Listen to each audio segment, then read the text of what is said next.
La hora de la verdad, al oído.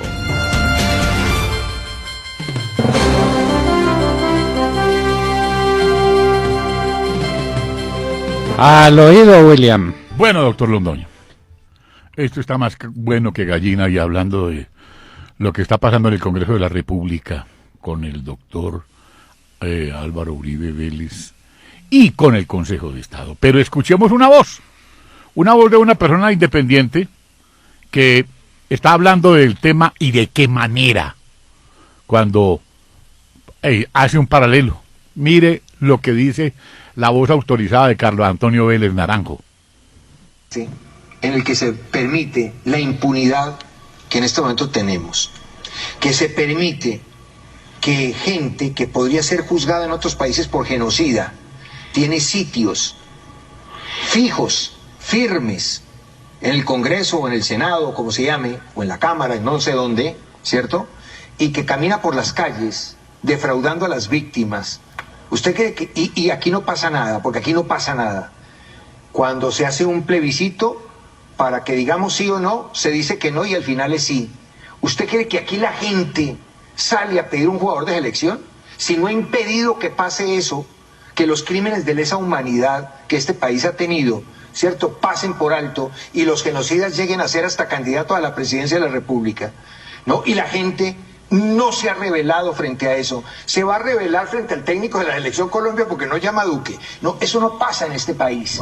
Eso no pasa, Fernando, en este país. Y yo lo digo con dolor de pateo, que soy un ciudadano que además paga impuestos. Y un ciudadano, como ustedes pueden percibir, al que no le gusta la impunidad. No le gusta la impunidad. Entonces, aprovecho la oportunidad para decir, en un país en donde pasa todo eso y no pasa nada, pues obviamente no va a pasar nada desde el punto de vista futbolístico si no llaman a fulano, a mengano o a perencejo. ¿Me entendió el mensaje? Y lo compartimos, Carlos, totalmente. A ver, William, pero por Dios, vamos adelante con lo nuestro. Perfecto, doctor Londoño, entonces quedó claro. Entonces, ¿quién es Nixon Torres? Nixon Torres Cárcamo es el abogado que una acción de pérdida de investidura en contra del doctor Álvaro Uribe Vélez y de Iván Duque del Centro Democrático por presuntamente inasistencias a las plenarias para votar proyectos de ley, sobre todo en el marco del llamado Fast Track. Este señor Nixon José Torres Cárcamo es abogado de la Universidad del Atlántico con especializaciones en Derecho Constitucional y Derecho Público de la Universidad Externado de Colombia. Estuvo en la baraja de los que se presentaron para ser candidatos a la Corte Constitucional el año pasado. Pero no es lo único, William. La noticia de hoy es que él es el hombre que presentó esa demanda de pérdida de investidura en contra del presidente Álvaro Uribe y de Iván Duque, pero investigamos qué había hecho este señor en su vida pública y tenemos resultados de ello. Ha sido contratista del Estado, ha trabajado con unos jugosos contratos exactamente en el gobierno nacional, en el gobierno distrital de Gustavo Petro. Ese es uno de los contraticos que el señor tiene, en el Fondo de Vigilancia, exactamente. Otro caso que encontré del señor Nixon, también fue el abogado que firmó una acción que presentó Jesús Santrich de nulidad en contra de la sentencia C-332 del 2017, mediante el cual se le ponía un freno al llamado Fast Track. O sea que también sirvió para apoyar a Jesús Santrich en esa causa. Y encontramos otro contratico de unos 40 y tantos millones también para el Fondo de Vigilancia. Y unos contratos para hacer pedagogía en Montería. Ese es el señor Nixon quien ha puesto esa demanda de pérdida de investidura en contra del presidente Uribe y Iván Duque. ¿Y quién lo contrató para lo de Montería? Ya. ¿Con quién es ese contrato? Ya le averiguo, doctor Fernando. Bueno, aquí los tengo. Bueno, son tantos pues los contratados para este tipo de cosas, porque les hemos prometido y lo vamos a cumplir. Yo estoy seguro que lo vamos a cumplir. Recordar cómo fueron los contratos de Montealegre en la Fiscalía General de la Nación con exmagistrados de las Cortes. Para agradecerles todos los favores recibidos cuando le ampliaron el periodo como fiscal general de la Nación en el Consejo de Estado, incluyendo al actual ministro de Justicia, de manera pues que de que nos asombramos. Mire, tengo el dato, doctor Fernando, el delegado así se tituló en Montería exactamente, delegado del gobierno Santos hará pedagogía de acuerdos de paz en el Consejo de Montería, y hablan del señor Nixon José Torres Cárcamo. ¿Por cuánto? ¿Por qué valor? ¿Cuánta platica? Ya le busco ese dato también. Bueno, en todo caso, pues, contratistas del Estado que van al Consejo de Estado a pedir la pérdida de investidura de Álvaro Uribe y de Iván Duque, que se retiraban del salón por razones estratégicas para no conformar quórum en ese preciso momento. Pero una bancada más disciplinada, más consagrada, más dedicada al cumplimiento de sus deberes que la bancada del Centro Democrático, imposible conseguirla. Pues hay que ver, doctor Fernando, el final de todas las plenarias, los martes y los miércoles, cuando el único partido que se queda en la plenaria es el Centro Democrático. Hay que ver los pantallazos. ¿Y por qué el señor Nixon no procede de la misma manera? Porque es contratista de Santos, por Sí, Dios, pero y de ¿por qué Petro. no? Pero ¿por qué no procede con la señora Claudia López? ¿Por qué no procede? Por Porque eso, por lo todos que le hemos estoy notado la diciendo. ausencia allá. Por lo que le estoy diciendo, porque es contratista del gobierno de Santos. Ya. Y Santos está con Petro por un lado y con Vargas Lleras por el otro. A ver qué le funciona. A ver con quién puede ir a segunda vuelta para hacerle el fraude en la segunda vuelta al pueblo colombiano, como se lo hizo con el no, al plebiscito. Fraude, porque este tipo es un timador. Pero Muy entonces bien. el problema se le vendría a toda la bancada del Centro Democrático porque pues todos hacían lo mismo, ¿no? No, pues por ahora las noticias que tenemos, que han informado en la prensa, es que las investigaciones de pérdida de investidura en el Centro Democrático son para el doctor Álvaro Uribe Vélez, para Iván Duque y para Ernesto Macías Tovar, porque también mencionan a otros congresistas y no en esta demanda de pérdida de investidura del señor Nixon.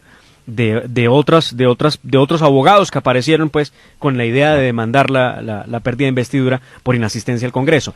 Aparecen también mencionados en procesos Eduardo Enrique Pulgar, así lo reseña la revista Semana, también Daira de Jesús Galvis, Jorge Hernando Pedraza, Claudia López y Armando Benedetti, que me parecen muy poquitos, porque vuelvo y le repito, si usted colombiano, si usted ciudadano, mira el canal del Congreso a las 8 de la noche, un miércoles Sí, no se hay dará nadie. cuenta que no hay nadie, Sí, solo no hay el nadie. Centro Democrático, y es muy fácil porque el reporte aparece ahí en línea en la página del Senado. Claro, y eso se lo llevan al Consejo de Estado, que sabemos por quiénes está integrado. Yo tengo aquí la sentencia que me dictó un sujeto de esos, que uno no sabe si decir esto es de mala fe o esto es de ignorancia supina, que me decía: usted cómo fue a recomendar que se pagara una sentencia en lugar de negociar el valor de los intereses. Los intereses están dispuestos por la ley. El que no paga el valor de una sentencia paga intereses de mora, que eran los que pagaba el gobierno nacional a la tasa del 44.5% anual en dólares. El Consejo de Estado no mira eso porque no entienden o porque son unos timadores también como Santos. Una de dos. A ver, préndanse de cuál palo se quieren prender. Pero ese es el Consejo de Estado que tenemos, fruto de la Constitución del 91. Cuando la Constitución del 91 le entregó la conformación del Poder Judicial a los congresistas, selló la suerte del nivel moral de la justicia colombiana.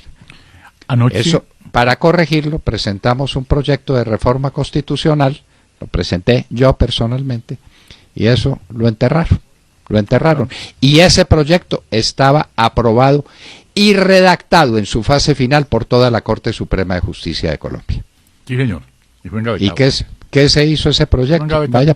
Vaya averigüe. Sí. El engavetamiento. Claro. ¿Y qué dijo anoche Roy Barreras?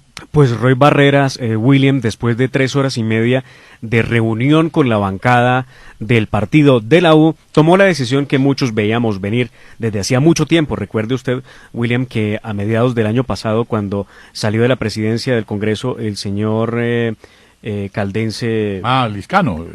Liscano. Pero eso no sé si es de Cartago, de Medellín o de Manizales. No sé. Mauricio Liscano. Mauricio Liscano se iba prácticamente se le fue del lado del partido de la U para trabajar con Germán Vargas Lleras, lo que suscitó una cantidad de reparos y de enfrentamientos entre Roy Barreras, Armando Benedetti en contra de Liscano, porque Liscano se iba con el señor Germán Vargas Lleras. Pero es que Benedetti ha sido muy duro con Germán Vargas, recuerden, ¿no? Las múltiples críticas que hizo del ex vicepresidente, ¿no? Y lo mismo sí. Roy Barreras, quien tampoco lo pasa. Bien, sí. Y entonces, como la política es dinámica, entonces esto dijo Roy Barreras respecto de eso. Escuché esa cosa. Sí.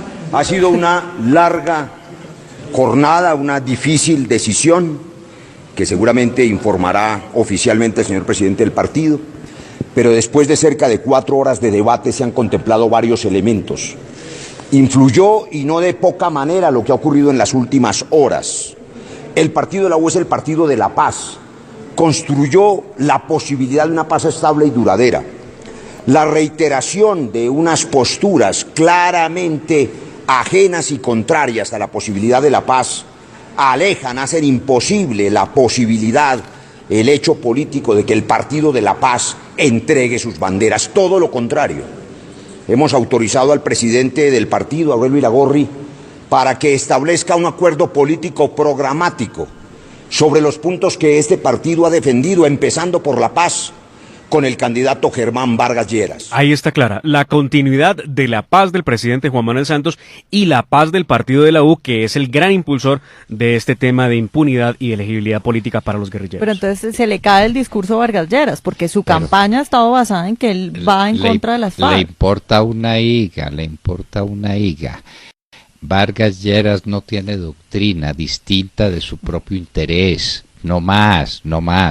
Y él creyó que con un discurso antisantista se iba a llenar de adeptos y de adherentes. No le funcionó. Está ahogado, tiene el 6% en las encuestas, busca rescatarse y hace cualquier cosa. Le importa un pepino y se alía con los amigos de la paz. Es decir, en últimas, con los que le pusieron 2 bombas. Porque hay que recordarlo. Germán Vargas Lleras, con el discurso que tenía en su momento en contra de las FARC, se ganó 2 bombazos. 2. En uno le estallaron un libro, un documento que le mandaron en correo envuelto, ahí va una bomba, le volaron unos dedos. Y después lo volvieron a atacar saliendo de Caracol y no lo mataron de milagro. Ahora está con ellos, reunido con ellos y con el partido de la U, porque le importa un pepino. A él lo único que le importa es subir en las encuestas. De la calle, bueno, ¿qué más? De la calle por orden, como se utiliza en la disciplina para perros, por orden del señor estadista de Dos Quebradas, César Gaviria, seguirá más solo que nunca. Se les enfrió el café a... Pero el estadista también se quedó solo, ¿no? Por eso decidió apoyar a Humberto de la Calle. De la Calle está tan solo y tan desesperado que hoy salió a decir en una emisora que él tenía mucho miedo de que Luis Fernando Velasco se fuera para el Centro Democrático. Y salió y dijo, espero que los rumores de apoyo de Luis Fernando Velasco al Centro Democrático no sean ciertos. No puede pasar que, después de 16 años de una postura crítica y opositora del Partido Liberal frente al Centro Democrático, ahora lo apoye. Bueno, pues esa es la desesperación pero de la calle, pues, de la calle en esa soledad. Al fin no sabemos si está con el 2 o con el 4 o con el 5% de favorabilidad para las elecciones. Solo sé que está en el margen de error. Lo cierto es que del Partido Liberal lo que se tiene por ahora es que los senadores que están en estos momentos ocupando las curules, no estoy hablando de los que llegan nuevos, y los representantes que están en estos momentos en el Congreso de la República, lo apoyarían por ahora. Eso es lo que se ha dicho. Pero los que vienen, los que fueron elegidos y se reunieron el otro día, que le dijeron a Humberto de la Calle, no queremos más 8.000, están muy en desacuerdo con la candidatura. Los que no quisieron ir a la casa de Gaviria. Los que fueron a la casa de Gaviria y allá le pidieron que se apartara de Ernesto Samper y de Juan Fernando Cristo. Ah, claro. Entonces, muy bien. Y ahora que le van a poner más impuestos al carrito. Ah, sí, entonces el cuento del carrito, doctor Londoño. Hay que pagar el posconflicto. Y no, es una idea del señor Peñalosa. Ah, bueno. Que a sí, los para que tengan carros, los hay huecos. gente que está pagando Sí. por cuoticas mensuales, un carrito, juega con la cédula de ciudadanía, por ejemplo, donde Hernando López Jiménez o donde cualquier persona, a decirle, necesito comprar un carrito para poder subsistir y, bueno, y montarme en un carrito. Gente que, pues, obviamente, Sí, para porque poder en el bus trabajar. no se puede, para poder pero William, Pues para eso William, trabaja. Para porque eso no hay trabaja. buses buenos, porque Entonces, no hay un sistema de y porque transporte no hay- público bueno. Por eso no hay transporte público bueno, Claro. entonces compran el carrito y les cae Peñalosa. Entonces, ¿por qué le tiene? ¿Será que lo pisó un carro cuando Oiga. estaba chiquito también o qué? Peñalosa pretende implementar un nuevo impuesto en contra de los ciudadanos que tienen un carrito, no importa ni el valor, ni el modelo, ni nada de eso, simplemente ponerles un impuesto para, según él, con eso subsidiar el sistema de transporte que está quebrado. Ay, por Dios, ay, doctor, esto es una cosa de locos.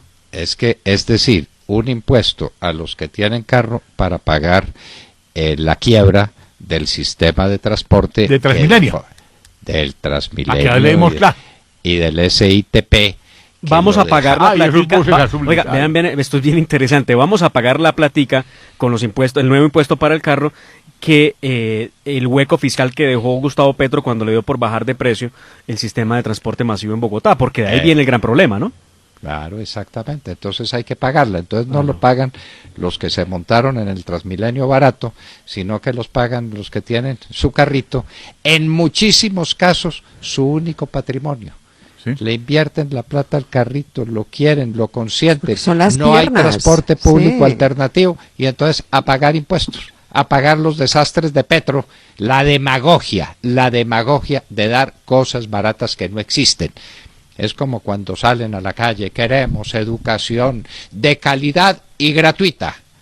Hombre, diga la verdad, no queremos pagar nosotros la educación, que la paguen los demás. ¿Ya? Porque la educación de calidad cuesta, desde luego que cuesta.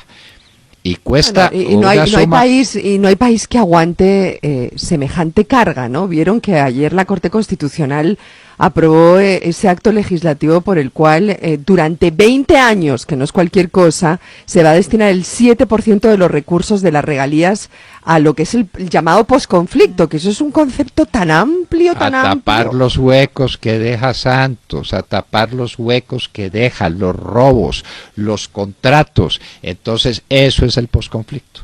Entonces la platica de las regalías para pagar los huecos que deja Santos. Es que no me han en lugar de querido- ir a educación, a Pero, por comida Dios, de es que- los niños, a cosas, a salud, en Es fin, que hay no tanto. me han querido creer, no me han querido creer. Esperen lo que va a recibir el presidente de la República ¿Cierto? el 7 de agosto. Esperen lo que va a dejar Santos. Sí, lean las últimas columnas en las dos orillas para que se den cuenta que el doctor Londoño le dice al país muchas verdades. Pero qué bueno que la gente la reflexione.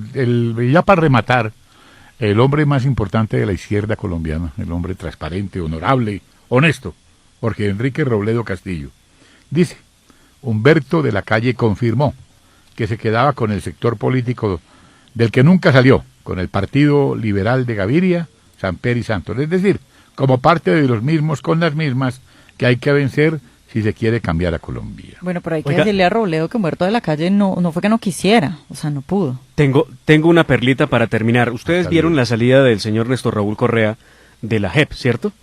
Y cuando el señor llegó a ser secretario de la JEP, aquí en La Hora de la Verdad recordamos que él había tenido un proceso que luego se archivó después de 3 años en la Comisión de Acusaciones de la Cámara de Representantes por un dinero que se dice manejó él en la sala administrativa del Consejo Superior de la Judicatura.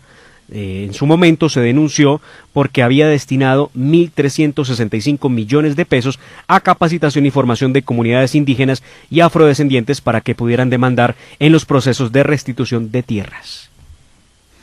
Bueno, es que maña vieja no es resabio, ¿no? Muy bien, entonces ahora le preguntan por la platica de la JEP y la platica de la JEP no aparece. Y entonces la señora del posconflicto, la amiga de Pardo, contrata con su compañero de cama por la noche, pero por Dios. No, es pero que ya tiene- aclaró ahorita, hace poquito aclaró, dijo, no, es que el contrato se firmó ¿Antes? de que fuéramos pareja. Entonces, más bien, de ahí surgió la relación. Hicimos el contrato y ¡pum! Surgió la relación. Contrato. Pero igual eso es moda en el gobierno de Santos, entonces, ¿qué? Entonces hay contratos que unen. Sí, este es uno de esos contratos. Que unen en la cama. Es que a uno le da hasta vergüenza decirlo, es que da hasta pena decirlo. En el gobierno de Santos, las señoras contratan con sus compañeros de cama. Pero por favor, ¿pero hasta dónde? ¿Pero hasta dónde? Es que no hay límite para la desvergüenza y para el cinismo. Bueno, pero Santos dice que la plática de Noruega, de Suecia y de Suiza, ahí está. Lo que no nos ha dicho es dónde. Exacto. ¿Y la plática del show Muy bien. La plática de Mocoa, dónde está? Bueno, y nos vamos porque tenemos un invitado muy especial con un tema internacional de importancia suma. El señor Putin parece que vuelve a las viejas andadas y que estamos al borde de otra guerra fría.